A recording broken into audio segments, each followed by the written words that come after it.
ಸ್ಫೋಟಕ ಸುದ್ದಿಯನ್ನು ತಂದಿದ್ದೀರಿ ಇವತ್ತು. ಎಸ್, ಸ್ಫೋಟಕ ಸುದ್ದಿ. ಮೊದಲು ಅದು ಏನು ಅನ್ನೋದನ್ನು ವಿವರಿಸ್ಬೋಣ, ದೆನ್ ವಿ ಕ್ಯಾನ್ ಡಿಸ್ಕಸ್ ಅಂತ. Yes yes sir, yes sir. ಅವತ್ತಿನ ದಿನ ಸಿದ್ದರಾಮಯ್ಯನವರು ದೆಹಲಿಗೆ ಹೊರಟೆ ನಿಂತಿದ್ರು.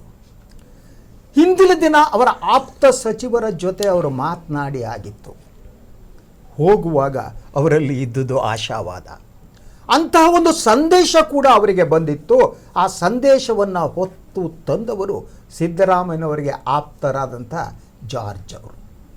ಆ ಸಂದೇಶ ಅದೊಂದು ಭರವಸೆಯಾಗಿತ್ತು.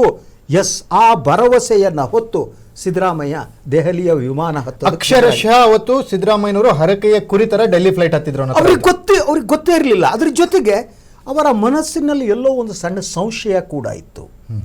ಆ ಕಾರಣಕ್ಕಾಗಿ ಅವರು ತಮ್ಮ ಬೆಂಬಲಿಗರಿಗೆ ಹೇಳಿದ್ರು, ಬನ್ನಿ ಹೋಗೋಣ.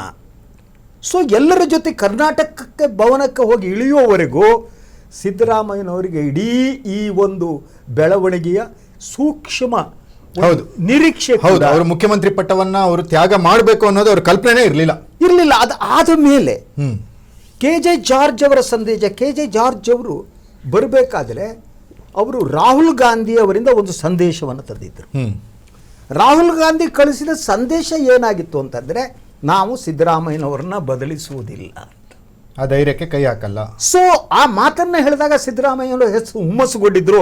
ಅವರು ಇಡೀ ಸಂಪುಟ ಪುನಾರಚನೆಯ ಪ್ಲಾನ್ ಅನ್ನ ಸಿದ್ಧಪಡಿಸ್ಕೊಂಡ್ರು. ಯಾರ್ಯಾರನ್ನ ತೆಗೆದುಕೋಬೇಕು, ಯಾರ್ಯಾರನ್ನ ಹೊರಗಿಡಬೇಕು, ಎಲ್ಲವೂ ಸಿದ್ಧವಾಗಿತ್ತು. ಪಟ್ಟಿ ಕೂಡ ಅವರ ಕೈಯಲ್ಲಿತ್ತು. ಈ ಪಟ್ಟಿಯನ್ನು ಹಿಡಿದು ಕರ್ನಾಟಕ ಭವನದಲ್ಲಿ ಇದ್ದಂಥ ಸಿದ್ದರಾಮಯ್ಯನವರಿಗೆ ರಾಹುಲ್ ಗಾಂಧಿಯವರ ಇಂದ ಆಹ್ವಾನ ಬಂತು ಭೇಟಿ ಮಾಡೋದಕ್ಕೆ. ಹೌದು ಸರ್, ಅದು ಹೇಗೆ ಅಂತ ಅಂದರೆ ಅದರ ಹಿಂದೆ ಬೇರೆ ಬೆಳವಣಿಗೆ ಆಗಿ ಹೋಗ್ಬಿಟ್ಟಿತ್ತು.